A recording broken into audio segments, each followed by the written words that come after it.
Houston came off of a national championship game, hit the biggest recruiting class in school history, and signs point to them not being done.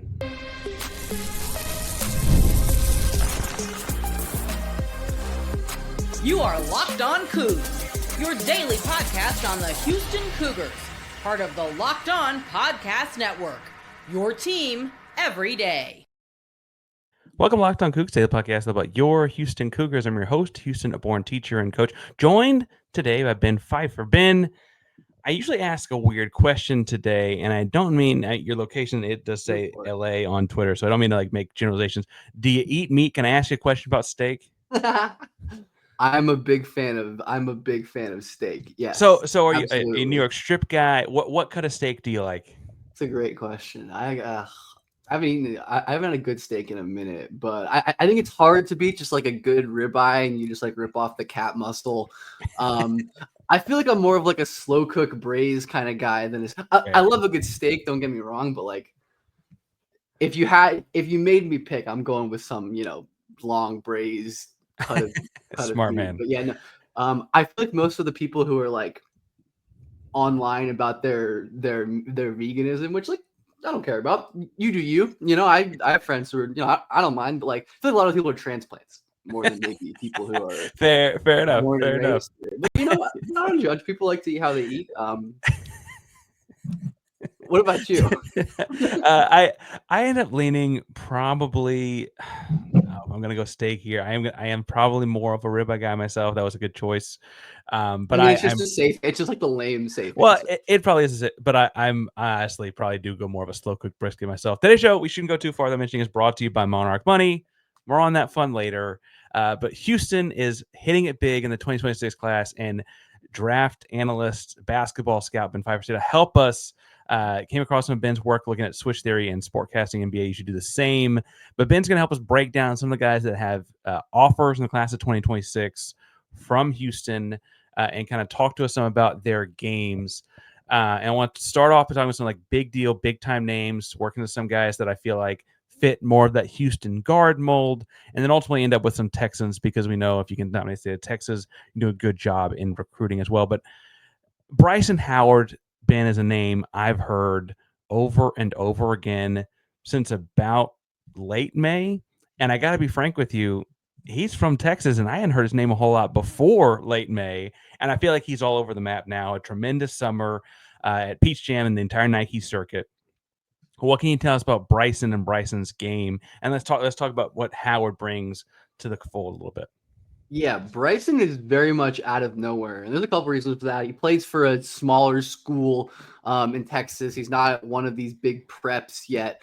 And then I went back and looked at this because I didn't know who he was before this AAU season either. I went back and looked, and statistically and on film last year in 16U, like didn't do very much, wasn't very productive, 5.8 points per game on 49 true shooting. Like nothing that would make you think this guy's going to be a really special player, but Howard all of a sudden is like one of the best scorers in high school basketball. And like, he's getting real buzz. Like you said, I think it was like Bleacher Report, Jonathan Wasserman had him as like a top 10 guy in like a way too early 2027 mock. I'm like, that's crazy. I respect the off-season content farming, but yeah, I mean, Howard is really one of the better, I think you can probably argue him as the best, most promising, like pure wing scorer prospect in the class. And he's not just a scorer, but obviously the main thing he does is just like, he's a bucket getter, which is why he's so highly regarded.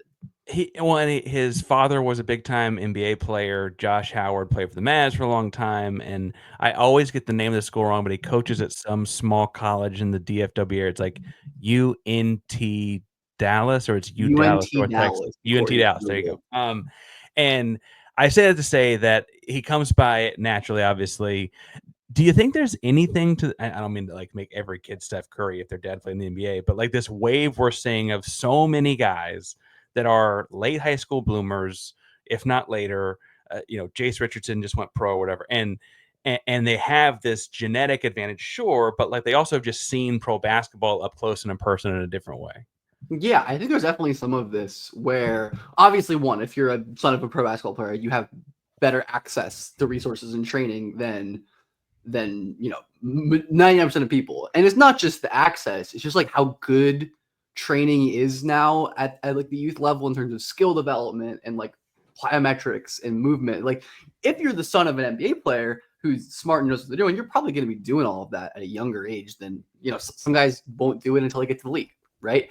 And I also think there's some of it where this is just, I mean, I'm more sure of what I just said than this. This is just hypothesis. Like maybe with some of these guys aren't as worried about trying to farm for like exposure early on, maybe because they feel like they have that, where, you know, a guy like Bryson Howard, it's like he doesn't have to push to play at a prolific prep or even, you know, like go to a Duncanville or a Link early in his career. It's like, no, I'm just going to do my thing. I'm on a good EYBL team. I'm going to break out, do my thing. And, you know, maybe there's some component of that where these guys are, you know, people on like draft Twitter and stuff, and, you know, and scouts had been aware of like Jace Richardson for a long time.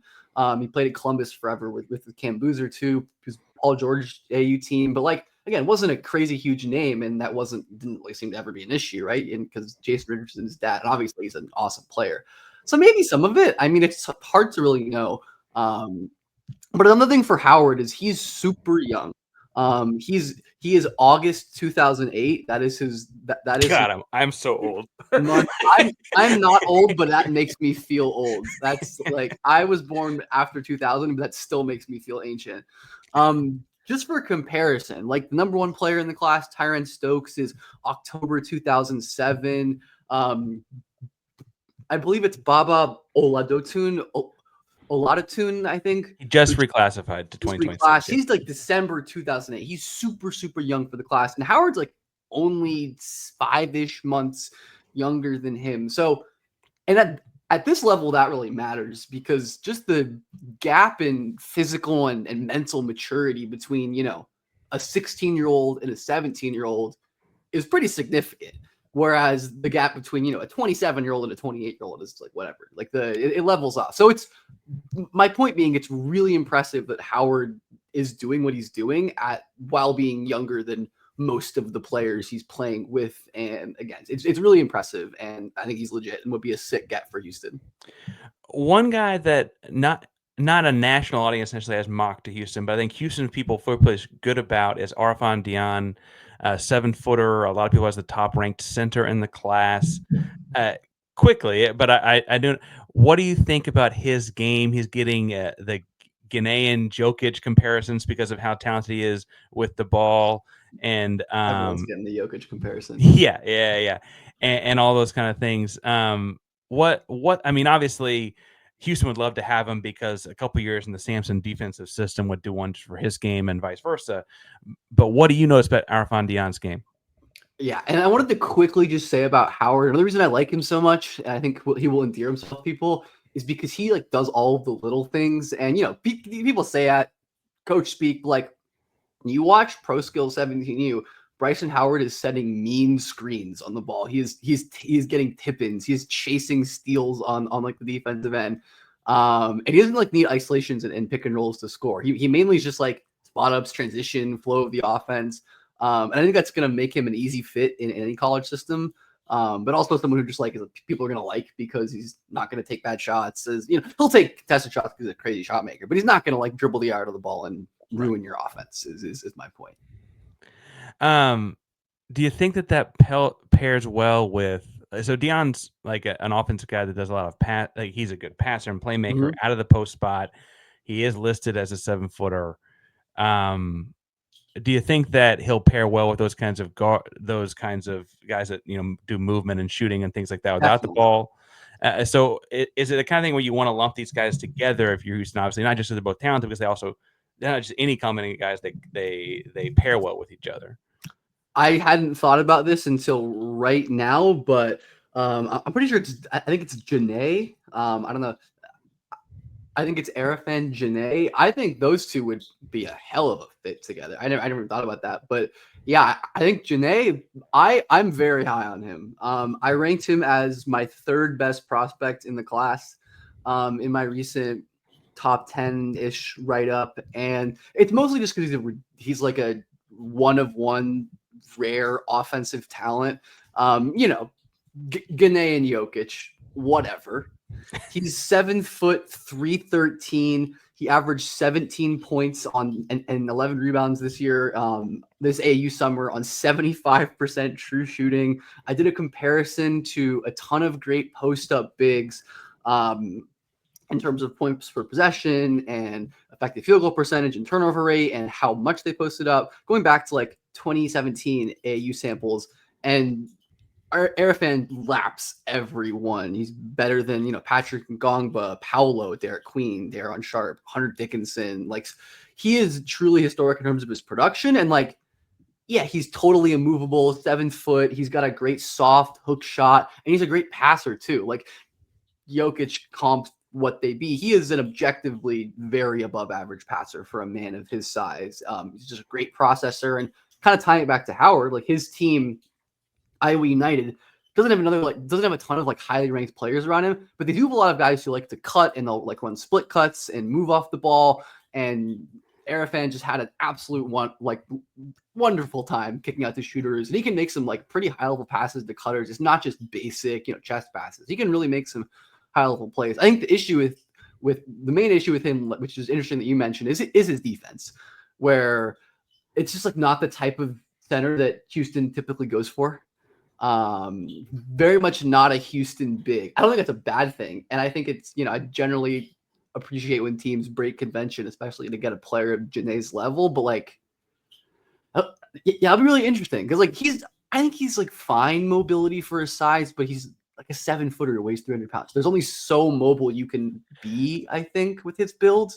Well, and I wonder if there's some idea of like, Houston feels really good about where they're at with him. Obviously, it's August. These are high school kids. Things change. I mean, what flavor ice cream like changes every day, right? Like things of real consequence can take some thought in changing of things. But I do think that Arafan is like a guy that would benefit greatly from 2 years at Houston, and Houston would benefit greatly from having like this guy that can catapult them into a different level of big offensive play in college basketball.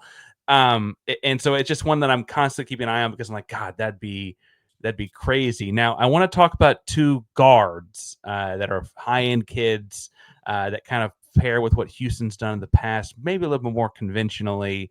But before we get too far, today's show is brought to you, as I mentioned, by our buddies over at Monarch Money. If you ever wish that managing your money felt easier with Monarch Money, it can. Whether you're like growing your savings or planning for a big purchase, Monarch can put you in the driver's seat. It's like having your own personal CFO, full visibility and control over your finances. Monarch Money is more than just a budgeting app. It is a complete financial control center. It puts all your spending things in one place. I mentioned that I coach, I teach, I podcast, all those things come into one spot. I see exactly how they break down. It's exactly where it goes out. It's like, oh, I spend too much money on takeout because I don't leave myself time to cook, and I still act way younger than I should on those regards. But whatever the case may be, you can take control of your finances with Monarch Money. Use code LOCKEDONCollege at monarchmoney.com for 50% off your first year. That's monarchmoney.com, code LOCKEDONCollege for half off your first full year. Ben Pfifer joining me on Locked On Cougs, talking potential Cougs. We should point out these are 2026s that have not committed yet, but are people that Houston feels in the hunt with, have Houston offers, and have potential pro prospects very, very soon, hence how they end up being analyzed by someone like analyst Ben Pfifer. Now, Ben, Caleb Holt kind of put Houston in his top 5 or 6 out of, I think it shocked a lot of people. People kind of thought this was going to be a just SEC kind of guy. Easy Alabama, Auburn. Yeah, easy. And I listen, he may still go to Alabama or Auburn or Kentucky. I don't mean to say that that's not possible, but Houston continues to just kind of be in the running here. Caleb Holt is a tremendous athlete as a guard. He played in the Adidas circuit over the summer, which I don't guess gets quite as big a fanfare as Nike, but is not any less talented. I think a lot of Adidas guys are underrated. Yeah, exactly. And it would not be unlike Houston go get someone underrated. Arafan is an Adidas guy too. Yeah, exactly. Played with Iowa United. And so Holt played, I think it was called Game Changers. Game Elite. Talk to me about Caleb's game, because frankly it was so much less watched in the Adidas circuit. Yeah, Caleb is very good. I think I generally agree with the view of him as a top 3 to 5-ish player in the class. I think that's an accurate assessment of the kind of player he is. And he's just, like you said, an awesome like two-way Honestly, I think if he was like more of a wing at times, I think he plays guard now. Like with Game Elite, he basically plays point guard, or he plays on the ball a lot. With his, with Grayson, or previously Grayson in his high school. He's going to prolific prep, I believe, this year, which is going to be cool. He's just been, like, this is how a lot of highly touted high school players are. They play on the ball because they're the best player, and that's how it goes. But Holtz, I think, is like he's like 6'4", 6'5", with a 6'9" wingspan. He's huge, and he defends wings. Like he is an incredible on-ball defender. He's so freaky, like moving laterally, changing directions. He gets a ton of steals. I think he led the entire FIBA U19 World Cup in steals per 40 minutes. He was awesome in that tournament. By the way, obviously playing against a lot of older players. It's the U19 tournament. And he was 17 at the time, I believe. Caleb Holt is still, I think he's still 17. Yeah, he's November 2007. So, average-ish age for the class, but very young for the FIBA setting. And this is his second, I think his second, maybe his third, definitely his second straight year of playing up with the 17Us for Game Elite. So he's been getting high-level competition experience for a long time. I think he's developed a lot as a shooter. Like his free throw shooting is really good. He's got a really impressive like off dribble mid range shot, and he's shooting better from three. He just has like really really wonky mechanics, which I don't think it was like a huge long term issue, because a lot of that can get better. And I think his natural touch is pretty good. It's just I don't really view him as an on ball creator necessarily. Like he's kind of stiff in terms of getting downhill, changing directions. He's like athletic and draw a bunch of fouls, finish at the rim, but in terms of like making decisions and running the pick and roll and kind of processing as an on-ball guy, I don't think that's what he is, but that also I don't think is a huge deal. Like that's, I'm not fading him because of that, right? Like he's an awesome two-way guard / wing. I think can do a lot of things on both ends of the floor.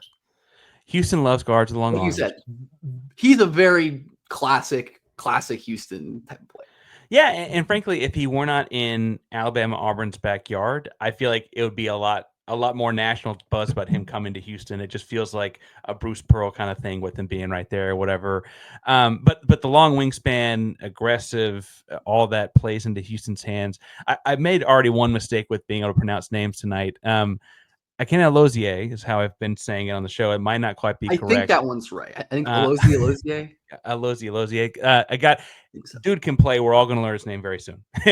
Like he's a really talented guard prospect, 5-star on a couple sites.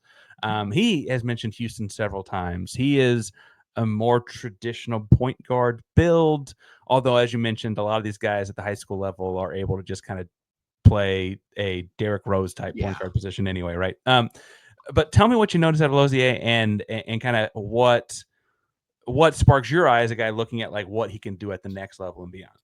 Lozier is, I definitely think, a level below all of the players we've talked, at least a level or two below the top prospects we talked today. But I think there's kind of a trade-off for like, I would strongly expect him to be a 3 or 4 year college guy. And that's not necessarily a bad thing from the perspective of Houston, through my lens of the NBA draft, it's different, but through the Houston lens of, there is certainly value in recruiting a guy who you think is not just going to leave after a year. Like I'm sure Michigan State was hoping Jace Richardson, like we talked earlier, would be on the team one more time. But Lozier is just a kind of high school guard that I tend to be lower on, which is like these really like physically advanced, kind of bruising guards who do a lot of their damage on defense, but aren't particularly like skilled or efficient. Or Lozier, and this has kind of been the thing with him since he was younger, he was always like super physically developed, and he's very strong. He's got a sturdy base. He's a great point of attack defender. He's like a really hard player to beat off the dribble consistently.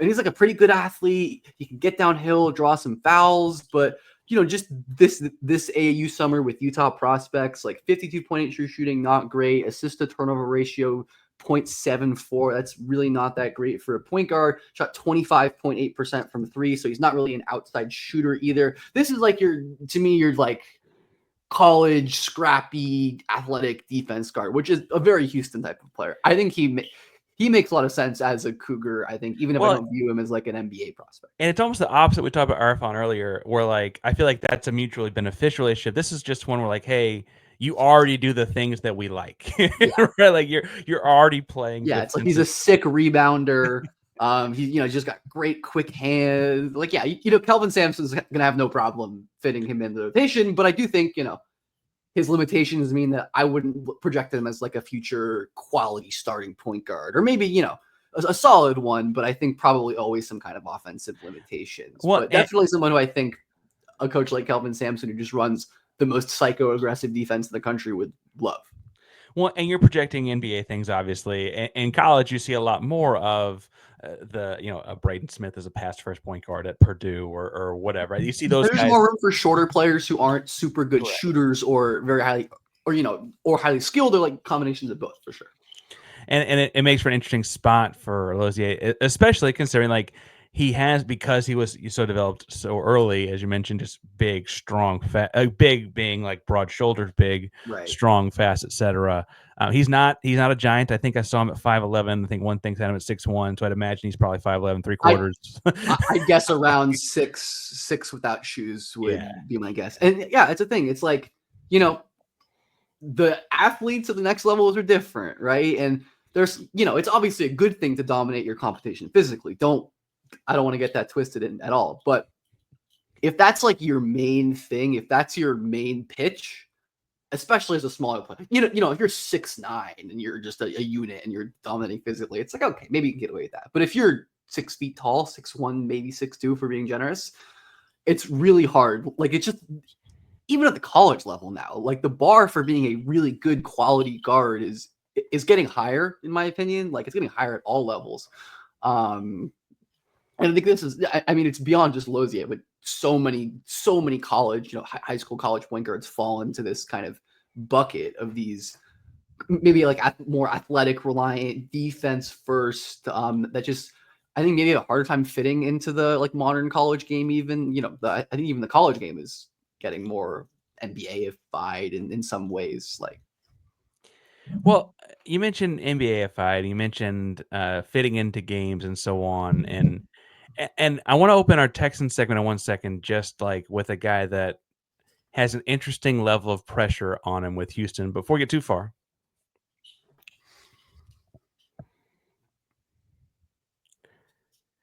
back here, Ben Pfifer, Park Ranger, Locked On Cougs. Thanks for joining me again. And the name is Olajuwon. Is hanging in the rafters.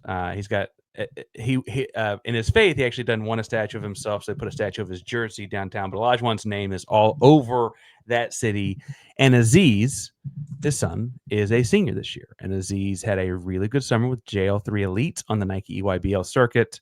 Aziz went from kind of a lower end prospect, 6'6" kind of wing guy, to suddenly had a bunch of Power 4 offers, and very quickly Houston was one of those offers. And after initially scheduling 3 visits, he had a couple more and added Houston to his list. I think people feel comfortable with him on campus, obviously for a lot of reasons, but he's not his dad. Like, not even the same position. And I mean, that to say, like, obviously there's only one Akeem Olajuwon, but what can you tell us about Aziz Olajuwon? And then I want to get into like, how unfair would it be to have? Is there some level of being unfair? I was going to say, I'd love to just separate Aziz from this whole Hakeem thing, because I think he's a really sick player who I actually really like. Who, like you said, broke out this summer on EYBL circuit. He was great, like top 100 camps, really impactful, two-way wing. Like, isn't crazy skilled or anything, but has the kind of athletic profile. And there are some flashes of like ball skills. He can put the ball on the floor a little bit, run some like basic drives, and with his athleticism, that's definitely going to be something that teams look at. I'm pretty sure I don't have the stats in front of me, but I believe he shot the ball pretty well in EYBL this summer from 3 as well. So very much like, I think this is a college player only, probably, but certainly a promising one. I might like Olajuwon better than the player we just talked about. Well, and frankly, Aziz is interesting because he's 6'6", kind of a small forward, kind of a small power forward. And that in of itself might limit him to a college, and it might limit his options afterwards. That doesn't mean he can't be a very good college player, but I do think it'll be interesting. Like, he walks on campus, people will be like, okay, like, when's he going to lead the league in blocks? And like, that's not really who he is at all. That's not fair. He's a very much got his own game image, a very cool game, very unique game because he is the 6'6" kind of athletic wing. I want to make sure if he ended up coming to Houston, that's not too unfair. Yeah, he's a good player. I kind of think of him somewhat similarly in terms of like quality to maybe not as good, like similar bucket, like how I felt about Terrence Arsenault coming out of high school, who is a player who I love and loved, and just that, just could never stay healthy. The health with him was just whatever. And that's interesting too, because they're frankly similar. At least a small step. Aziz might be heavier. They're probably similar measurables though, right? Long arms. Probably, I think. Yeah. Yeah, Arsenault is obviously always so skinny, but I think Aziz is, at least just like my eye test in my head, I think they would probably measure somewhat similar. Your lanky movement skill wings with some burgeoning offensive skill sets. And it would be an interesting spot, obviously, for a lot of reasons. Fun fact, I didn't know that until doing research on him earlier this summer. He plays for Team Canada in U19 stuff. Mm-hmm. I guess he was born while Hakeem was up with the Raptors. I didn't really put the two and two together there, but that is cool. there's a fun bit of trivia for the folks home. Other Texans, a couple of DFW kids, Cameron Lomax and Davian Atkins. They're frankly opposite ends of the spectrum to me. Lomax is a 6'1", very traditional Houston Cougar guard, and Davian Atkins is kind of a 6'8" athletic college forward for sure. Do you have preferences on which one you like to talk about more? Either one. I want to start with Lomax because he strikes me as a Cougar in a lot of ways. He's been recruited by Houston for a minute now. I think he paces games really well. I like his offensive skill set in that regard. But if we're going to talk about these smaller guards, he is a guy that, as far as you're concerned, his pro potential probably is limited, right? He's not someone who I'm particularly considering as a pro prospect, but Lomax is really good and is probably underrated. I think the 247 composite has him outside of the top 150. I think it's like when you have a guy who's ranked like that, but then you see the offers and it's like, oh, Houston and LSU and Xavier, other power teams, like he's probably he's got A&M, Texas Tech. It's like, oh, he's probably better than he's just like the in-state schools no suitor. Lomax is, I think, a plug and play as plug and play as you can be, complementary guard. Like he's not necessarily like a point guard, which obviously is tough for the size, but like at the college level, that's fine. Like LJ Cryer wasn't ever a point guard, and Cam Lomax is bigger than LJ Cryer. That's a low bar, but he's a similarly talented shooter. Like I don't think anyone's really Cryer's level. I mean, he was absolutely nuts. But he's a very talented shooter. He shot 37% from three on pretty solid volume. Good mid-range pull-up shooter as well. But I think he's got some like wonky kind of handling creation. And he drew a bunch of fouls in EYBL, which is encouraging for his athleticism and driving translation, but like doesn't get to the rim very much. Took like 20% of his half court shots there, relies on a lot of like pull-ups and floaters, but I think he's a very sound decision maker. I don't see him make a lot of like really dumb, questionable reads that you see a lot of young point guards make just because of like inexperience. And I think defensively, like all right from what I've seen, where obviously the size is going to be an issue, but he's got quick. I mean, I feel like all of these, you can see just the kind of players they like. Quick feet, can change directions, active defenders. But yeah, I like Lomax. I think he's a perfectly good college guard prospect who, if he landed at Houston, would just be one of those like, hey, yeah. Well, and I think it'd be a 4-year player for Sampson that's like in the rotation the first couple and a starter by the last couple. And I think we've seen, frankly, crazier development projects happen at Houston before. You can go back and look at what Marcus Sasser looked like in high school. You can go back and look at what Jamal Shedd looked like in high school. Those guys both can pay a lot of money right now to play basketball I was about to say in this country, but I guess Shedd's a Raptor. So in the NBA. Yeah, and Lomax was good for like an EYBL team. Like it would not be a crazy for anyone, frankly, under 6'3" for Houston to turn them into something like that. David Atkins is not under 6'3", but I do think it's interesting because I think he's the size that could be a dominant college player and then have trouble finding a home after that, unless something changes in his game or maybe you see something that I don't. But Houston just had one of those in Juwan Roberts, and I don't mean to say that Davian Atkins is Juwan Roberts, but I do think they're similarly as far as projection of how they could, like Atkins could be a long-time college player that has a long, good career to me. Talk about small, shorter, springy bigs like JoJo Tugler, the Davion Atkins. He blocked, and I'm looking right now. He blocked an excellent 2.3 shots per game. Really impressive. He fouled 2.6 times per game, so there's a similarity there.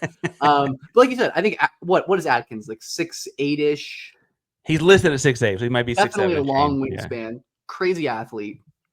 I agree with you that I think your evaluation is one that I would agree with. It's just like this. Probably, again, from an NBA perspective, it's always harder to project, but especially on the Adidas circuit, there aren't as many great bigs. Like, he is really able to dominate, and his team wasn't very good. Like, Southern Assault didn't have a ton of great guards that like got the ball to him very often. So I don't think it was like a perfect situation for him or anything. He just like ate on tips and putbacks, and he's probably not going to add much value as a shooter or like a playmaker, really. I don't think his touch is anything special, but that's fine. I mean, he can just be like a athletic, rim-running big who is dunking absolutely everything. He is an absolutely unbelievable athlete. He logged 44 dunks in 16 AAU games this summer. That is hilarious. And I think that's and to be very clear, I think that's a positive thing. I clearly, I think some people might be like, "Oh, you think he just dunks the ball?" It's like, yeah, it's a good thing. Yeah, it's 2 points. Really good. I'll take all those. But yeah, I think he's like he's another one who I think would just, you're probably putting him on ice for a year or two, and at some point he's probably going to turn into a solid rotation player, given how much I generally trust Houston with this stuff. Ben, you do a lot of coverage across a lot of different sites. Throw out the Twitter handle for the audio folks and tell people what you're working on lately. For sure. Thanks for having me. Just my YouTube channel is my name, Ben Pfifer. My Twitter at BJPF_. Mostly these days for sportscasting, Basketball Insiders. Going to be, especially, I cover all levels of basketball, but definitely right now, a lot of high school, a lot of recruiting, a lot of preparing for next draft, just because we have, that's the thing going on. We have a whole summer of AAU and FIBA and all that good stuff to comb through. So yeah, I'm just following on Twitter. Everything I do will be there. But thank you for joining us and talking Houston recruiting. Before we get out of here, the answer the trivia question from last time was about the scrimmage yards in 2000. That was Brian Robinson with 888. Trivia question for next time for folks at home: who is the highest ranked recruit to ever sign with Houston per 24/7 on consensus since they started ranking recruits? Don't look it up. Answer in the comments down below. Thank you all for tuning in today. Locked On Cougs, part of the Locked On podcast. I'm with your team every day. Go Cougs. It's a good question. It's not is it just Jarris?